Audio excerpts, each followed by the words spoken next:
महिन्याचा असा 3000 सन्मान निधी आपण डायरेक्ट डीबीटी केलेला आहे आणि जवळपास आतापर्यंत 1,60,00,000 महिलांना त्यांच्या खात्यावर 3000 इतका डीबीटी त्या ठिकाणी उपलब्ध करून दिलेला आहे। अख्ख्या देशामध्ये एकाच वेळेला इतका मोठा लाभ देणारी मुख्यमंत्री माझी लाडकी बहीण ही एकमेव योजना आहे आणि या योजनेमध्ये आम्ही खरं तर माता भगिनींनो अनेक अटी शर्ती तर शिथिल केलेल्याच आहेत, पण एक अट जी आम्ही कायम ठेवली ती कसली होती माहिती आहे? ती म्हणजे जी माझी लाभार्थी महिला असेल, जिच्या कुटुंबाचं उत्पन्न 2.5 लाखाच्या कमी असेल, आम्ही त्याच महिलेला या योजनेचा लाभ देणार जिचं स्वतःचं वैयक्तिक खातं ती उघडेल। म्हणजे खातं हे तिचं स्वतःचं वैयक्तिक असलं पाहिजे। बऱ्याचशा माझ्या माता भगिनी अशा आहेत ज्यांचं अकाउंट, ज्यांचं बँकचं खातं त्यांच्या मिस्टरांसोबत किंवा भावासोबत जॉईंट अकाउंट होतं। त्या आम्हाला सुरुवातीला विचारायच्या की ताई आमचं जॉईंट अकाउंट आहे, काय फरक पडतो, तुम्ही आमच्या जॉईंट अकाउंटवर डीबीटी करा। आम्ही म्हटलं नाही, मुख्यमंत्री महोदयांच्या, एकनाथजी शिंदे साहेबांच्या, फडणवीस साहेबांच्या, अजितदादांच्या, सर्व मंत्रिमंडळातील सहकाऱ्यांच्या, आमच्या सगळ्यांची ही इच्छा आहे की लाभ हा त्या महिलेच्या खात्यावरच गेला पाहिजे। अकाउंट जर जॉईंट असेल तर सकाळी तुम्हाला पैसे डीबीटी झाल्याचा मेसेज येईल, संध्याकाळी सगळ्या माझ्या माता भगिनी उत्सुक बँकेमधनं तो सन्मान निधी विड्रॉ करायला जातील।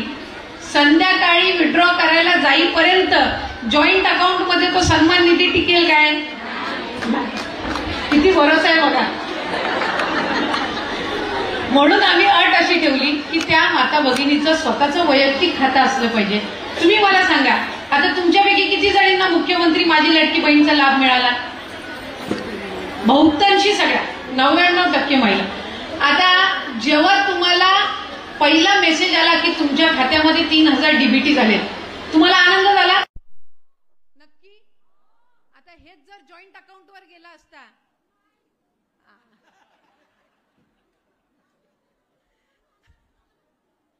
म्हणजे खऱ्या अर्थानं आज आपण ही एक अट टाकली साहेब, पण त्यांच्या वैयक्तिक खात्यावर आज हा 1500चा सन्मान निधी द्यायचो। म्हणजे हा कशा पद्धतीनं खर्च करायचा हा अधिकार तुमचा राहतो। मी मुख्यमंत्री माझी लाडकी बहीण ही योजना जाहीर केल्यापासून प्रत्येक जिल्ह्यामध्ये आम्ही गेलो। मी आता एक 15-20 दिवसापूर्वी शहापूर जिल्ह्यामध्ये गेले होते। तिथं मला एक महिला भेटली, घरकाम करणारी महिला, म्हणजे लोकांच्या घरामध्ये जाऊन धुणी भांडणी करणारी महिला। ती मला म्हटली, ताई माझ्या नवऱ्याने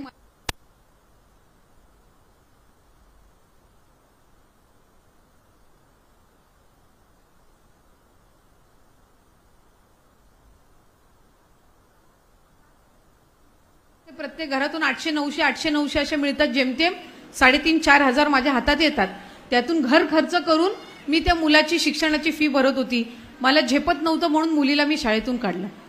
तुमची दर महिन्याची ही 1500ची योजना आली, मी माझ्या मुलीचं नाव परत शाळेत नोंदवते। हा फरक आहे या सन्मान निधीचा। ज्याच्याकडे सगळं आहे ना त्याला या गोष्टीची जाणीव नसते, पण ज्याच्याकडे नाहीये त्याला कळतं की आपण 1500 मध्ये काय करू शकतो। माझा मतदारसंघामध्ये एक तळ्यासारखा छोटा तालुका आहे, छोटी छोटी गावं आहेत, तिथे एकच बाजारपेठ आहे। मी त्या दिवशी त्या बाजारपेठमध्ये गणपती सार्वजनिक उत्सव मंडळाला भेट द्यायला गेली। मला त्या बाजारपेठमधले सगळे व्यापारी येऊन म्हटले, ताई आम्ही आभारी आहोत की तुम्ही ही मुख्यमंत्री माझी लाडकी बहीण योजना आणली। मी म्हणलं, अरे हे तर सर्व पुरुष आहेत, कदाचित घरातल्या त्यांच्या बायकांनी त्रास द्यायचा कमी केला असेल म्हणून हे आभार मानायला आलेत की काय? तर मी त्यांना विचारलं, तुम्ही का आभार मानताय? ते मला म्हटले, ताई तळ्यासारख्या छोट्या तालुक्यात दर महिन्याला 11 लाख निधी येतोय, कारण तिथं 7,500 लाभार्थी आहेत, म्हणजे दर महिन्याला 1500 येत आहेत, जवळपास 11-11.25 लाख निधी हा तळ्यासारख्या छोट्या तालुक्यामध्ये पडतोय। आणि जसे 1500 यांच्या अकाउंटला डीबीटी झाले, दुसऱ्या दिवशी या सगळ्या मार्केटमध्ये खरेदीला होत्या। म्हणजे आपोआपच मार्केटमधली वर्दळ वाढली। म्हणजे कशा पद्धतीनं आर्थिक चक्र फिरतं हे यातून आपल्याला निश्चितपणाने लक्षात येतं। आज मी मगाच्या एका कार्यक्रमामध्ये म्हटली की शिक्षणामध्ये कोकणाचं पॅटर्न आणि लातूरचं पॅटर्न ओळखलं जातं, मुख्यमंत्री माझी लाडकी बहीणमध्ये नागपूरचं पॅटर्न ओळखलं जाणार आहे। याचं कारण तुम्हाला सांगते, आज नागपूर शहरातील जिल्ह्यातील 3000 महिलांनी मुख्यमंत्री माझी लाडकी बहीण या योजनेचा जो लाभ मिळतो त्याच्यातून त्यांनी सोसायटी तयार केलेली आहे, म्हणजे कोऑपरेटिव्ह सोसायटी केली आहे। आणि 1500 त्यांच्या अकाउंटला जातात. याच्यापैकी दर महिन्याला 1000 ते या सोसायटी कॉर्पोरेटिव्ह सोसायटीमध्ये ठेवणार, म्हणजे 3000चं 30 लाख भांडवल, आणि त्यातून त्या बचत गटांना कर्ज देऊन ते व्यवसाय सुरू करतायत. म्हणजे 1500 इतका सन्मान निधी मुख्यमंत्री एकनाथजी शिंदे साहेब, फडणवीस साहेब आणि दादांनी, बावनकुळे साहेबांनी आणि सर्व आमचे आमदार मंत्री महोदयांनी जे तुमच्यासाठी, लाडक्या बहिणींसाठी या लाडक्या भावांनी सुरू केला, याचा किती फायदा पुढच्या कालावधीमध्ये आपल्याला होऊ शकतो याचे एक छोटंसं उदाहरण मी त्यानिमित्ताने तुम्हाला सांगितलं. माझी म्हणून सर्व माता भगिनींना विनंती राहील की विरोधकांनी खूप प्रयत्न केले. तुम्हाला सांगते, नागपूरमधनं 2 याचिका गेल्या साहेब हायकोर्टामध्ये. 2 याचिका. काय तर ही योजना बंद करा.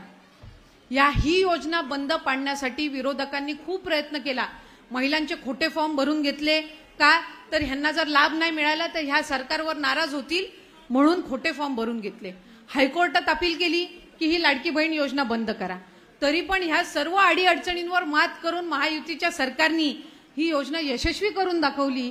आणि आता प्रत्येकीच्या अकाउंटला डीबीटी झाल्यानंतर विरोधक काय म्हणतात, आम्ही सरकारमध्ये आलो की आम्ही परत ही योजना चालू ठेवू. म्हणजे किती दुटप्पीपणा आहे बघा. आज महायुतीच्या सरकारने ही योजना आणली, तुम्हाला सगळ्यांना लाभ मिळतोय, आज तुम्ही आर्थिकरित्या सक्षम होताय, हे त्यांना बघवत नव्हतं. म्हणून त्यांनी सुरुवातीला हायकोर्टामध्ये ही योजना बंद व्हावी म्हणून अपील केली. आणि आज योजना यशस्वी होते तर तुम्हाला काहीतरी एक भूलथापा करायचा आणि सांगायचं की आम्ही ही योजना चालू ठेवू. तुम्ही एकतर विरोध तरी करू शकता, नाहीतर तुम्ही समर्थन तरी करू शकता. दोन्ही अशी दुटप्पी भूमिका असू शकत नाही. म्हणून माझी माता भगिनींना विनंती आहे की पुढच्या कालावधीमध्ये सुद्धा आपल्याला ही योजना चालूच ठेवायची आहे.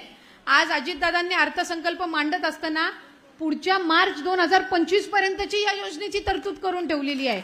वर्षाला 43,000 कोटी या महायुतीच्या सरकारनी, सन्मान्य मुख्यमंत्री आणि दोन्ही उपमुख्यमंत्रींनी आणलेल्या या योजनेसाठी 43,000 कोटीचा खर्च आहे. त्याची तयारी शासनाने ठेवलेली आहे. म्हणून आपल्याला जे बळ देतात त्यांना आपण बळ दिलं पाहिजे, त्यांना आपण आशीर्वाद दिले पाहिजेत.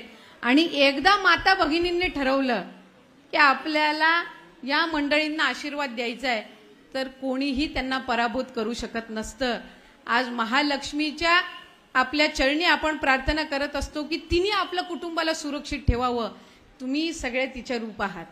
त्याच्यामुळे तुमच्या हातात आहे की कशा पद्धतीनं आपल्याला सक्षम ठेवणाऱ्या आपल्या भावांना पुढच्या कालावधीमध्ये बळ द्यायचं. माझ्या माता भगिनींना माझी विनंती राहील की या योजनेचा लाभ आपल्याला अधिकाधिक घ्यायचा आहे, पुढे सुद्धा घ्यायचा आहे. आम्ही सप्टेंबर महिन्याचा लाभ या महिन्याच्या अखेरच्या आधी तुमच्या अकाउंटला डीबीटी करणार आहोत. याचाही उल्लेख मी आज या कार्यक्रमाच्या निमित्ताने या ठिकाणी करते. पुढच्या कालावधीमध्येही रजिस्ट्रेशन सुरू राहणार आहे. आणखीन ज्या माता भगिनींनी रजिस्ट्रेशन केलं नसेल त्यांना सप्टेंबरच्या अखेरपर्यंत मुदत आहे. त्याच्यामुळे अधिकाधिक या योजनेचा लाभ घेण्याच्या दृष्टिकोनातून रजिस्ट्रेशन करा. आणखीन कोणाचे अकाउंट आधार कार्ड आणि बँक लिंक झालेलं नसेल तर ते सुद्धा तुम्ही लवकरात लवकर करून घ्या. काही खाती अशी आहेत की आधार कार्ड त्या महिलेचं आणि अकाउंट भावाचं किंवा पतीचं, त्याच्यामुळे तुम्हाला लाभ त्या ठिकाणी मिळत असताना अडचणी येतात. त्याच्यामुळे ज्या माता भगिनीचं आधार कार्ड आहे तिचंच अकाउंट त्या आधार कार्डला लिंक असलं पाहिजे.